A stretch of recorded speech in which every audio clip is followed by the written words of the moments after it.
Frostbite's been in development since 2006, and there's always been a roadmap and a plan for Gen 4 and beyond. So I like to think of Frostbite as an evolutionary process, and Frostbite 3 is the next step in that evolution. Frostbite 3 is a really powerful tool set. A gamer is going to experience a much more authentic, believable, and realistic-looking game.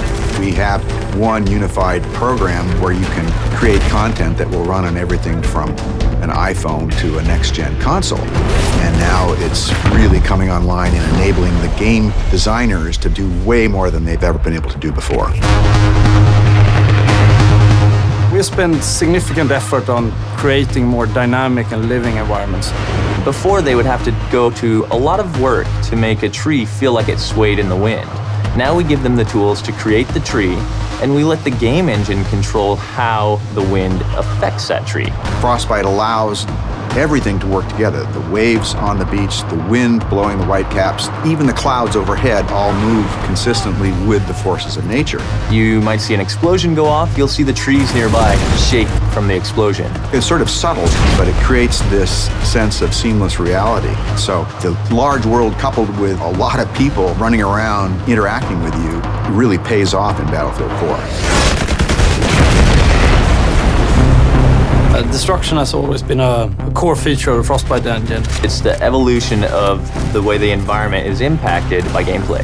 Everything from the smallest spark colliding, but also gigantic chunks of debris that crumble when they impact the ground.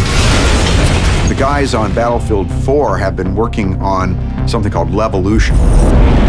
Levolution is really about the concept how you can drastically change a multiplayer map into something different. It could be anything from a big building collapsing or to a dam breaking or anything really big game changer to the level. A recent feature that we've put in, and you'll see in Battlefield 4, is our networked water simulation.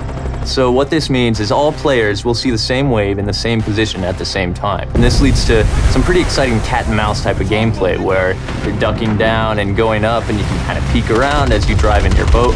It will no longer swim on a flat surface. Instead, it will be affected by the different waves and everything. And that comes to everything from living characters that are swimming, but also to the ragdolls. Something like a jet crashes into the ocean, you'll see the water react and the debris will then float on the waves. It's a very, very cool dynamic engine. Things just happen and it seems right. Take cover! In Frostbite 3, we've made a priority of much more believable, emotionally believable characters. There's a whole slew of features in Frostbite that support that, and one of the most important is the way a person's eyes look.